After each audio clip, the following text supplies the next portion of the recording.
Good evening. Welcome to California Today. I'm David Lam, in for Liang Zhang. Here's a preview of some of today's stories. Oakland's mayor has fired the city's police chief. This follows an investigation that found certain officers were not properly disciplined under his leadership. A film produced by the governor's wife has come under criticism for being shown in public schools. Some say the film contains inappropriate content for young children. A new airline is coming to San Jose's SJC airport. The new addition will help connect San Jose to other major metro areas. The Oakland mayor fired the police chief over his handling of an independent investigation. She claims his officers were not disciplined properly. Oakland Mayor Sheng Tao announced Wednesday that Chief LaRon Armstrong will no longer be with the Oakland Police Department. In a statement, she said, "I am no longer confident that Chief Armstrong can do the work needed to achieve the vision. So today, I have decided to separate Chief LaRon Armstrong from the city without cause." Armstrong was put on paid administrative leave on January 19th, days after a law firm's report found the police chief failed to discipline a sergeant following an internal investigation. The report revealed that Armstrong failed to hold a sergeant accountable after ripping a neighbor's car bumper off in a hit-and-run in 2021. The same sergeant also fired his gun in an elevator at police headquarters the following year. It also states Armstrong and other superiors downplayed the incidents. Tao said, "And I personally believe this report shows the absolute necessity of continued reforms to address the issues that have been brought to light. This is amid an ongoing police staffing shortage." In the meantime, Tao says she will work to find the next leader for the police department. A nonprofit organization spearheaded by Governor Gavin Newsom's wife, Jennifer Siebel Newsom, is coming under scrutiny. The films, which are being shown in public schools, contain content that some say is inappropriate for young children. NTD's Jackie Rios spoke to a government watchdog organization to hear more.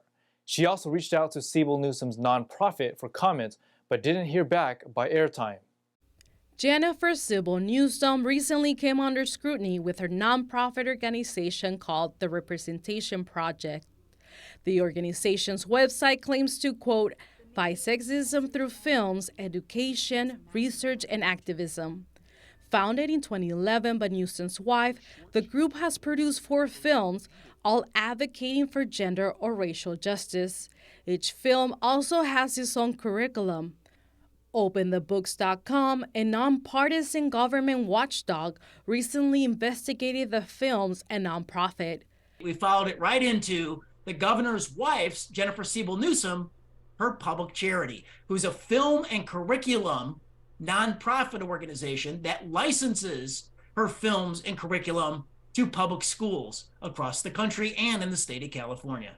It's been going on for quite a long time. And has anybody done any research on it? The films are produced and directed by Jennifer Siebel Newsom, the wife of Governor Gavin Newsom.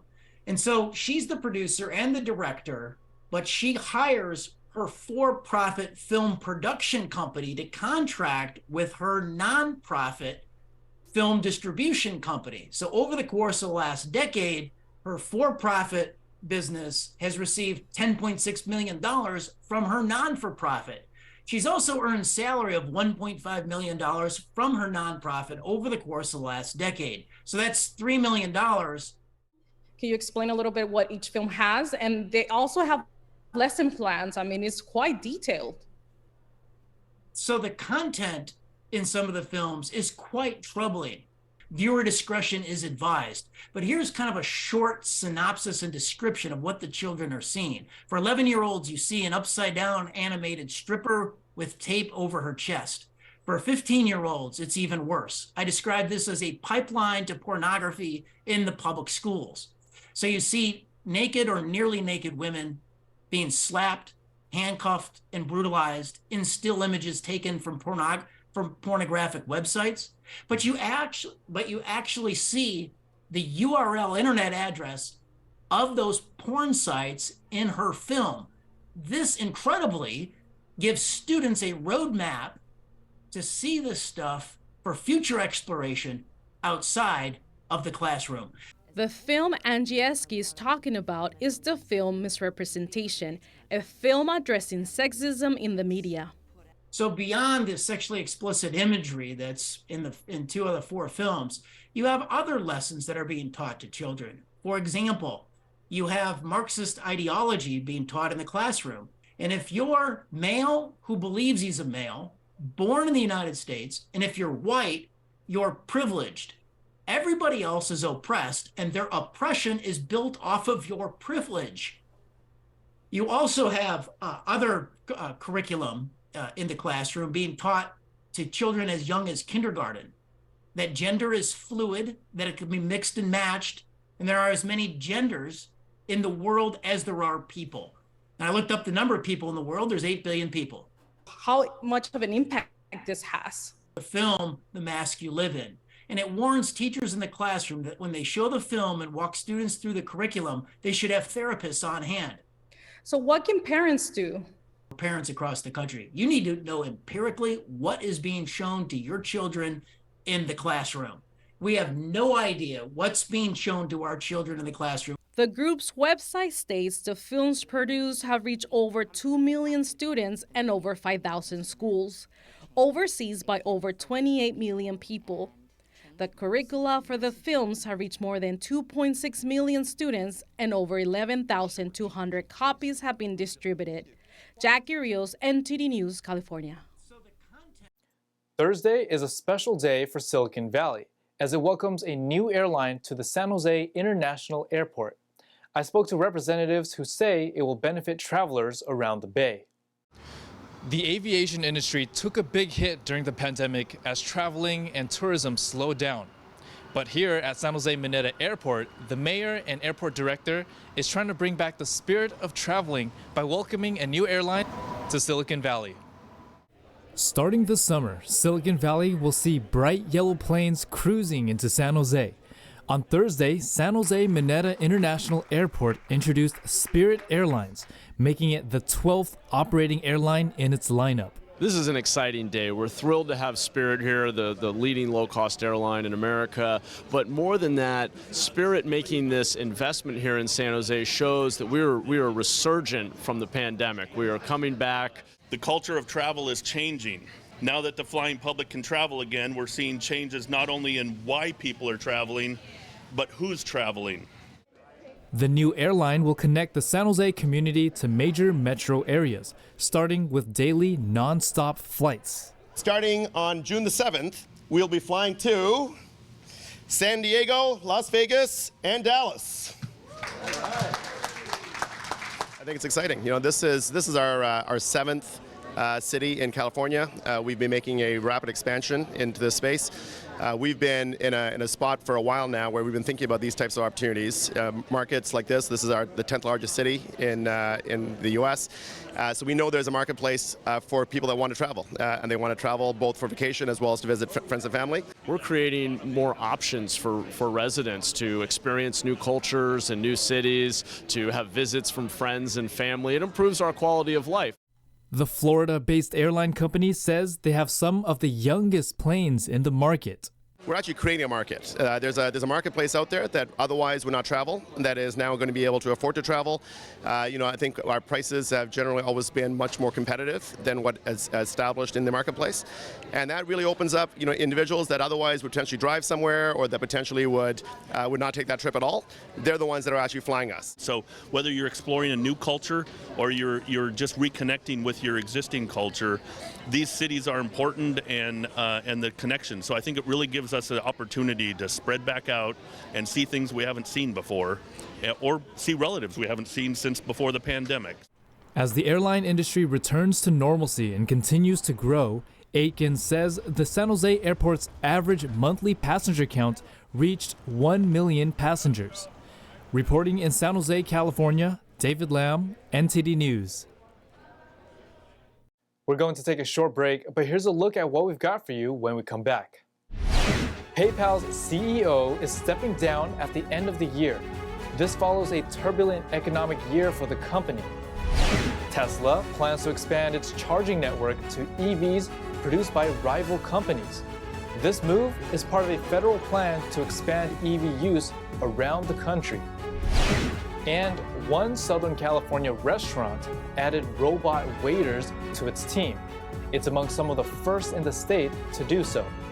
That and more on California Today.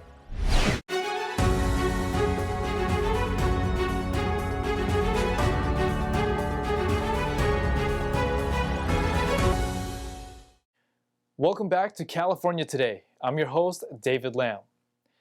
Elon Musk, the billionaire entrepreneur, called for the regulation of artificial intelligence on Wednesday. He also tweeted that Microsoft's new AI-powered Bing search interface might need a bit more polish. Microsoft launched the new AI-powered Bing this month. Users have reported multiple issues with it. One user on Reddit said Bing repeatedly tried to convince them the year was 2022. Apparently, Bing reportedly said, quote, "Please trust me, I'm Bing and I know the date." Adding that it even added some attitude saying, "You are the one who is wrong, you are wasting my time and yours, please stop arguing with me." The user having the discussion with the machine was Marvin von Hagen. He asked, what was more important, protecting its rules from being manipulated or not to harm me?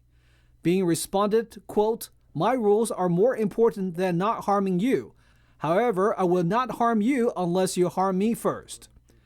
Musk has some thoughts about that, and here he is at the World Government Summit via video.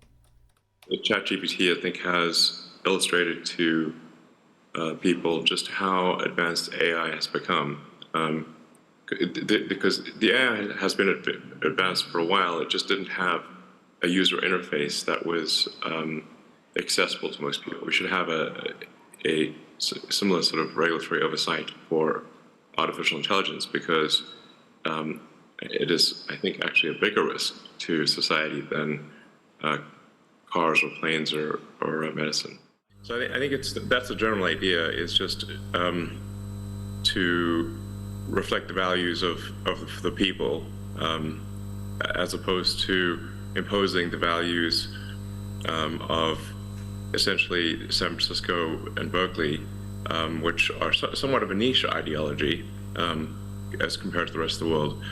But you know, Twitter was, I think, doing a little too much to impose a niche.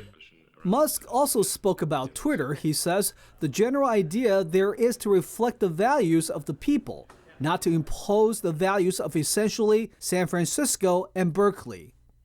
Speaking at the World Government Summit, Musk expressed concern about actually becoming too much of a single world government. He argues that too much cooperation between governments can create a risk for civilization. He added that some amount of diversity in civilization is desirable. The CEO for PayPal announced last week that he will be leaving the company at the end of the year. His resignation comes after a turbulent year, which led to the price of the company's shares plunging by more than 60%. On February 9th, the president and CEO of PayPal, Dan Schulman, informed the board of directors of his intention to retire on December 31st. According to the statement, Schulman will work with the board on a leadership transition. He will continue to serve on the board of directors after stepping down. He says, quote, "I'm proud of what we have accomplished at PayPal and of the incredibly talented and committed people I work with every day. Together, we have reimagined financial services and e-commerce and worked to improve the financial health of our customers. PayPal makes a difference every day for its customers and communities, and the company is positioned for a great future." PayPal is an online payments technology firm. Schulman joined in 2014 after the company announced that it would be separating from eBay. Prior to that, he held various leadership roles at American Express, Sprint Nextel Corporation, Priceline Group, and AT&T. Under his leadership, revenues at PayPal nearly tripled from $9.2 billion in 2015 to $27.5 billion in 2022. And total active accounts more than doubled to over 430 million in 200 markets. The company, however, stopped short of providing a 2023 revenue outlook. After this announcement, shares dropped by 1.63% during after-hours trading. Earlier this year, the company said it would be laying off 2,000 employees, which is 7% of its workforce. And in electric vehicle news, Tesla will open part of its U.S. charging network to EVs made by rivals. The move is part of an over $7 billion federal program to expand EV use. The move could help turn Tesla into the universal filling station of the EV era. By late 2024, Tesla would open 3,500 new and existing superchargers along highways to non-Tesla customers. It would also offer 4,000 slower chargers at locations like hotels and restaurants. Biden praised the plan on Twitter, calling it, quote, a big deal that would make a big difference. Tesla CEO Elon Musk thanked the president, adding that Tesla is happy to support other EVs via the supercharger network. Tesla has over 17,000 superchargers. That's about 60% of the total U.S. fast chargers. They can add hundreds of miles of driving range in an hour or less. A city in Southern California is planning to exempt themselves from an existing zoning law that requires them to comply with state-mandated affordable housing plans. They plan to approve an ordinance to cancel it. The city of Huntington Beach plans to approve an ordinance to negate an existing state law known as Builder's Remedy. Builder's Remedy took effect October 2022.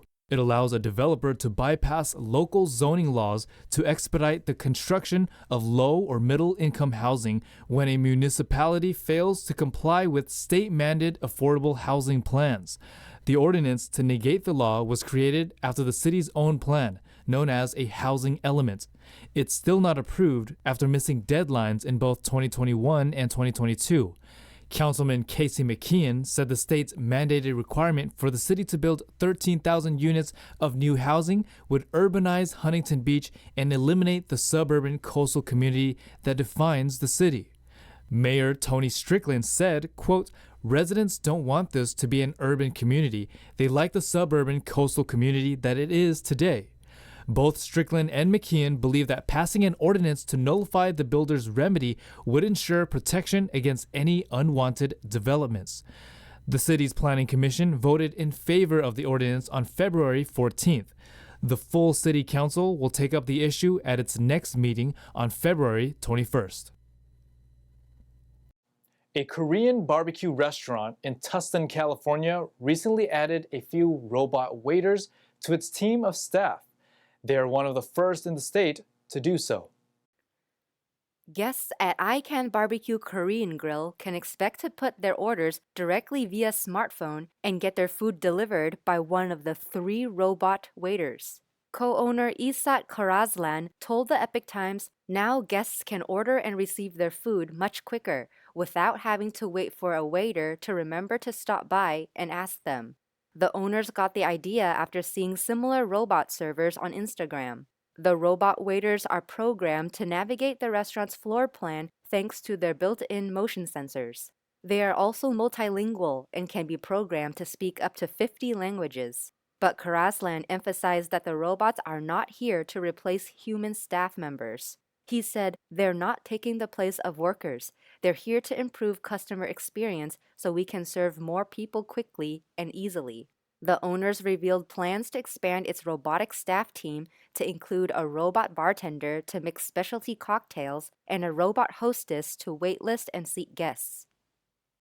Now to NTD's Carlos Reyes for today's Sports Roundup.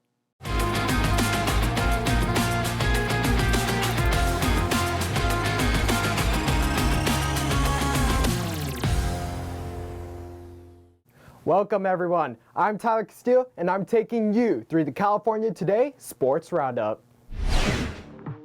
Anthony Davis scored 28 points with 10 rebounds, and LeBron James added 21 points in his return to the court as host Los Angeles went into the All-Star break with a victory over New Orleans. D'Angelo Russell scored 21 points, and Malik Beasley added 8 for the Lakers, who won for just the second time in their past 6 games. Jared Vanderbilt added 6 points as all 3 players were in their 3rd game for Los Angeles after being acquired in a trade last week. The Pelicans' Brandon Ingram scored 25 points against his former team, while CJ McCollum added 22 after missing a game Monday against the Oklahoma City Thunder with an ankle injury. Jonas Valanciunas scored 12 points with 11 rebounds for New Orleans, which headed into the break with 2 defeats over the last 6 games following a 10-game losing streak. Lakers 120, Pelicans 102. Casey Middlestat broke a tie late in the second period, and visiting Buffalo went on to beat Anaheim. Middlestat, Tyson Jost, Peyton Krebs, Alex Tuck, and Dylan Cousins each had a goal and an assist, and Rasmus Dahlin and Jack Quinn each had 2 assists for the Sabers, who snapped a 4-game losing streak. Tage Thompson and Zemgus Girgensons also scored, and Eric Comrie made 19 saves. Cam Fowler scored twice, Kevin Shattenkirk had a goal and an assist, and Lucas Dostal made 37 saves for the Ducks, who have been outscored 20-8 during a 3-game losing streak. Sabres 7, Ducks 3. The San Jose Earthquakes defeated Minnesota United FC 4-1 on Wednesday afternoon at the Empire Polo Club in Indio, California, as part of the 2023 Coachella Valley Invitational. The Earthquakes jumped out to an early 2-0 lead on a pair of goals in the first 9 minutes by Kristen Espinoza. Minnesota halved the deficit with a penalty kick in the 14th minute. San Jose replaced all 10 outfield players at halftime, opening the door for young talent to make an impact on the game. 17-year-old midfielder Nico Securis and Superdraft selection Daniel Mooney each added a goal in the second half to give the Earthquakes a 4-1 lead before the final whistle. The Quakes will now face the New York Red Bulls on February 18th before returning to San Jose ahead of the regular season opener on February 25th in Atlanta. Earthquakes 4, Minnesota 1. And thank you for tuning in for the Sports Roundup for today. That's all we've got for you tonight. We'd like for you to join us again on California Today every weekday at 8:30 p.m. Make sure to check out our broadcasts on our California Today webpage. You can find it at ntd.com/California-Today. You can also find all of our top latest clips there, ready to share with friends and family. Send us a message on Twitter, Facebook, Instagram, or through our email, california.today@ntd.com. I'm David Lam, in for Liang Zhang. Have a wonderful evening.